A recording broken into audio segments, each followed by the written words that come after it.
ओम शांति। 19 नवंबर 2022 के ईश्वरीय महावाक्य। पहले एक नजर मुरली के मुख्य पॉइंट पर। बाबा ने कहा, बच्चे शादी न करना चाहे तो बाप कहेगा कि वर्षा भी नहीं मिलेगा, जहाँ चाहे वहाँ चले जाओ। यहाँ तो बाप अमृत भी पिलाते हैं और वर्षा भी देते हैं। कहते हैं पवित्र बनो तो पवित्र दुनिया के मालिक बनेंगे। कितना फर्क है हद के बाप में और बेहद के बाप में। वह रात में ले जाते हैं, यह दिन में ले जाते हैं। यह है ही पतित पावन। सब आसुरी मत वाले हैं। यहाँ आते हैं असुरों से देवता बनने। निश्चय बिल्कुल ही नहीं कि हमको बेहद का बाप पढ़ाते हैं। ऐसे ही आकर बैठ जाते हैं तो न योग लगेगा न पढ़ाई ही पढ़ सकते। भोगी के भोगी ही होंगे।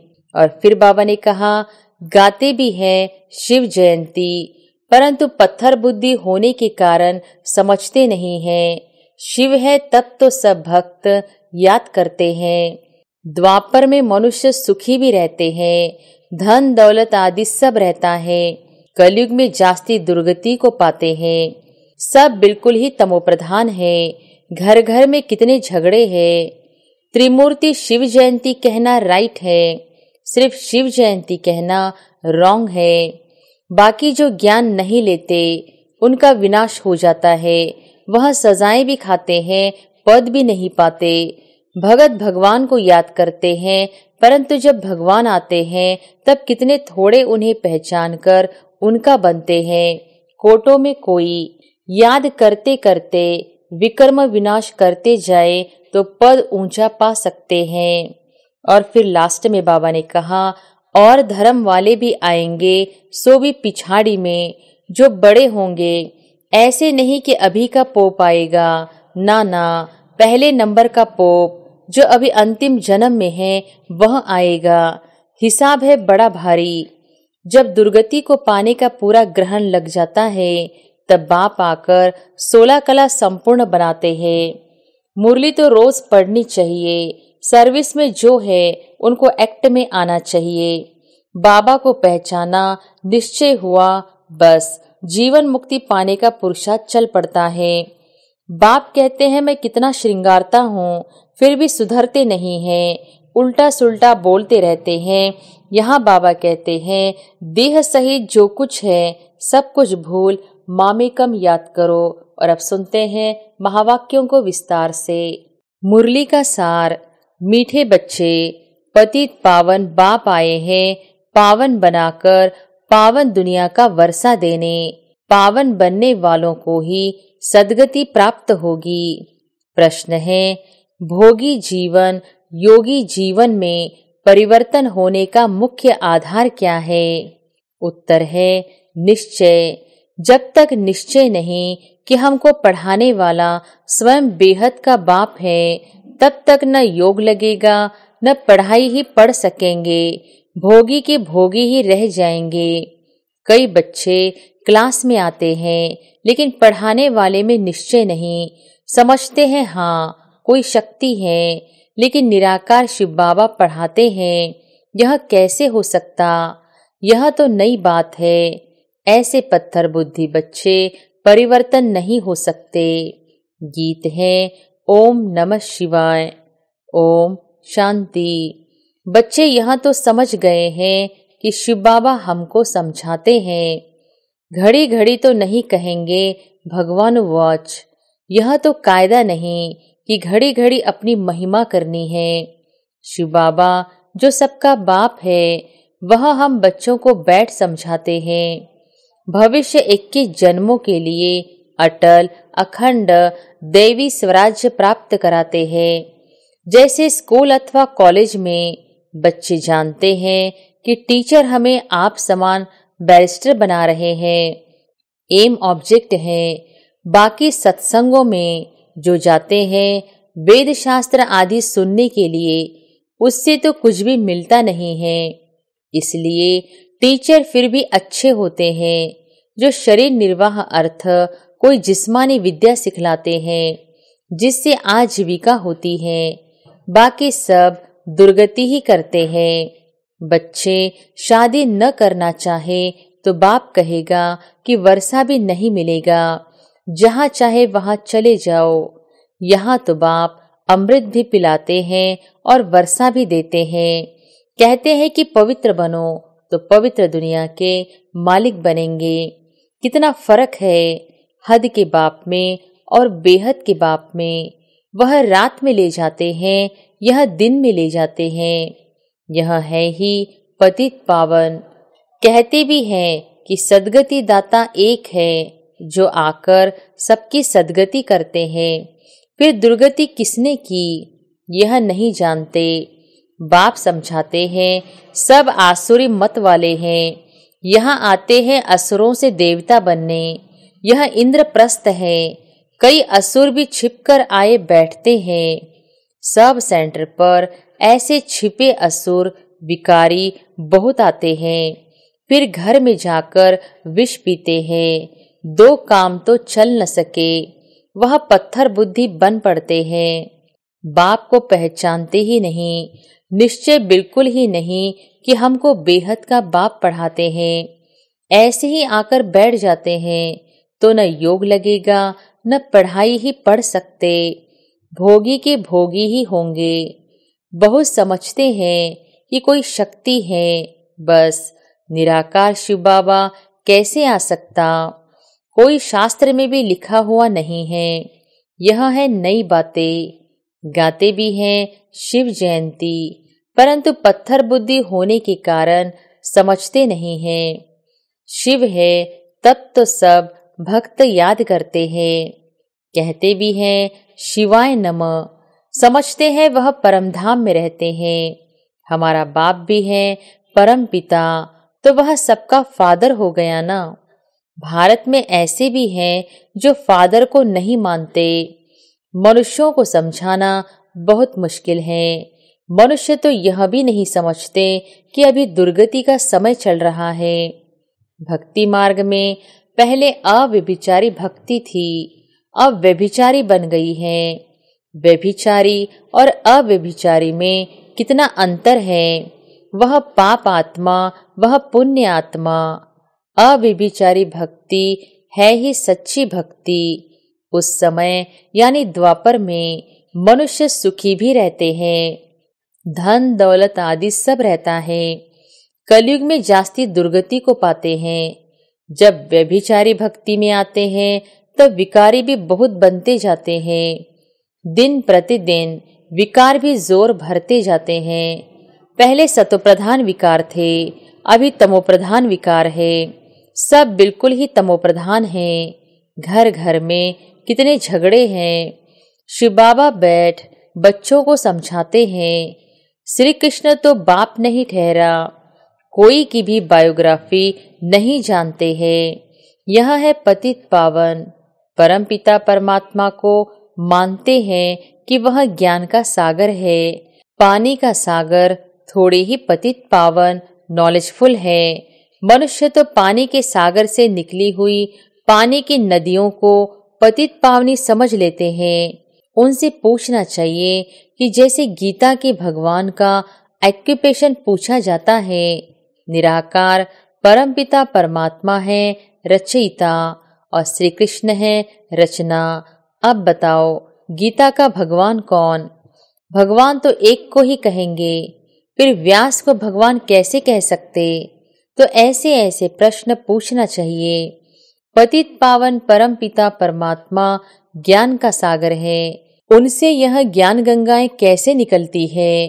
परम पिता परमात्मा ब्रह्मा मुख कमल द्वारा ब्राह्मण मुख वंशावली रचते हैं। उन्हों को ब्रह्मा मुख से ज्ञान मिल रहा है, जिससे सद्गति को पाते हैं। अब पानी के सागर से पावन बनते हैं व ज्ञान सागर से। पानी से मनुष्य तो पावन हो न सके, तो यह पहेली भी पूछनी पड़े। इनको पूछने से पावन दुनिया का मालिक बन सकते हैं। बुलाते तो उनको ही है कि हे पतित पावन सीताराम। फिर गंगा में स्नान आदि करते हैं, तो यह पहले भी ऐड करनी चाहिए। समय पर हर एक चीज शोभती है। जैसे वो गीता के भगवान वाली पहेली है, वैसे यह भी पहेली है।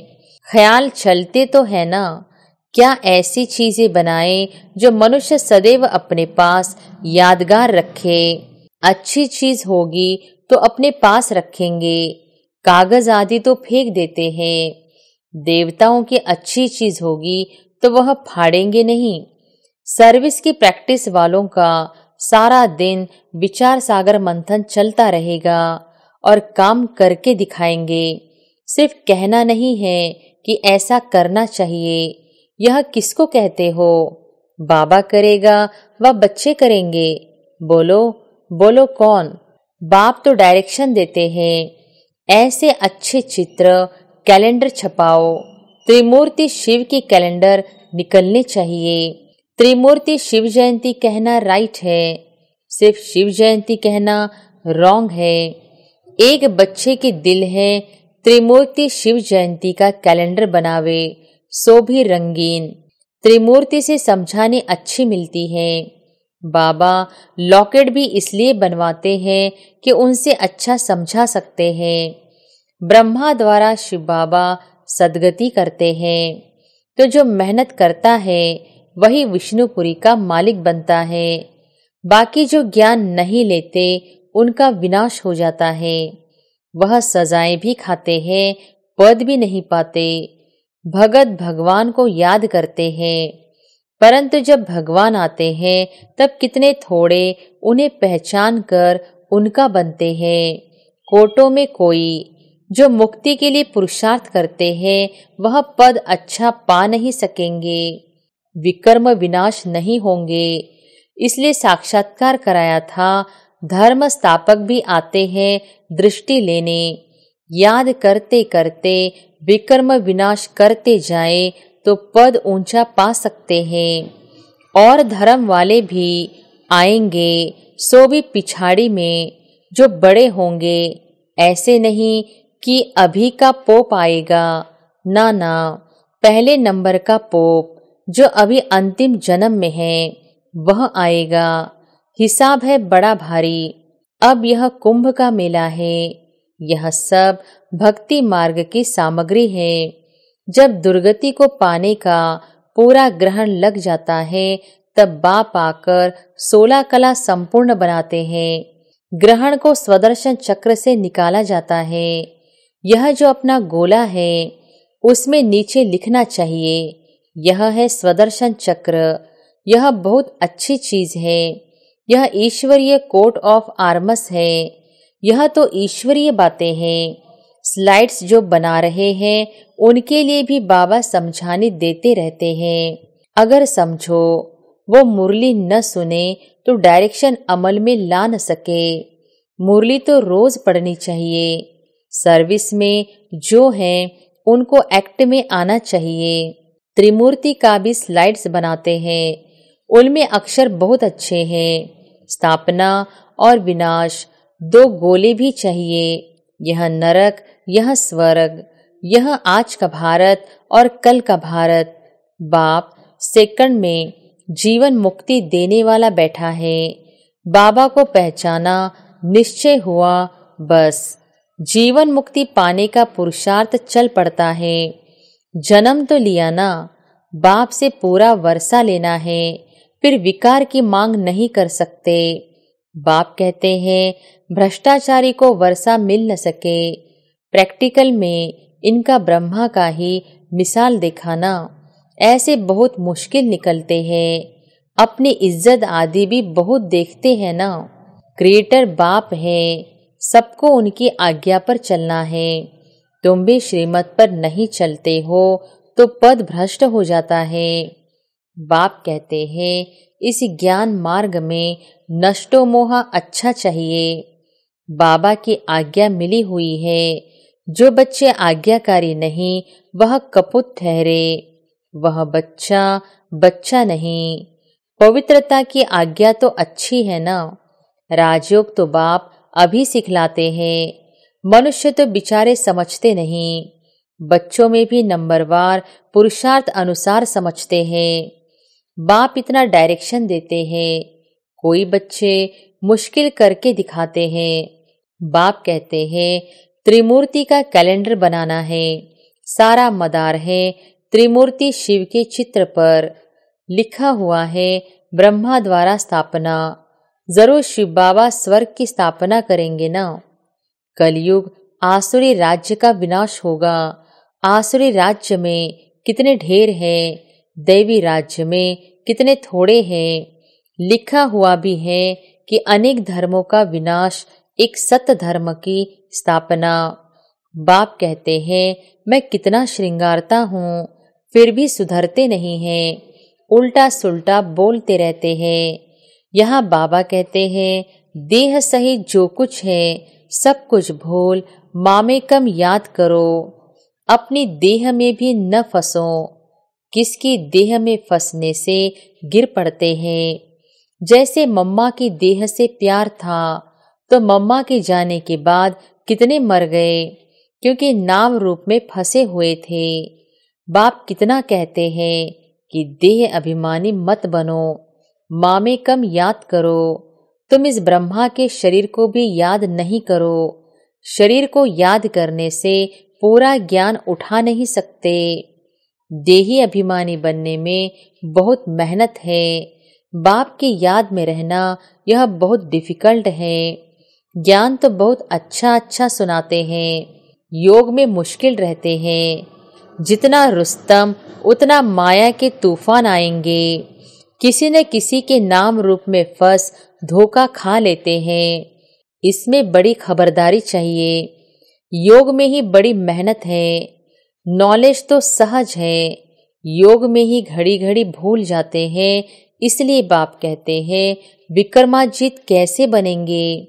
योग में रहो तो पाप भी नहीं होंगे, नहीं तो 100 गुना हो जाता है।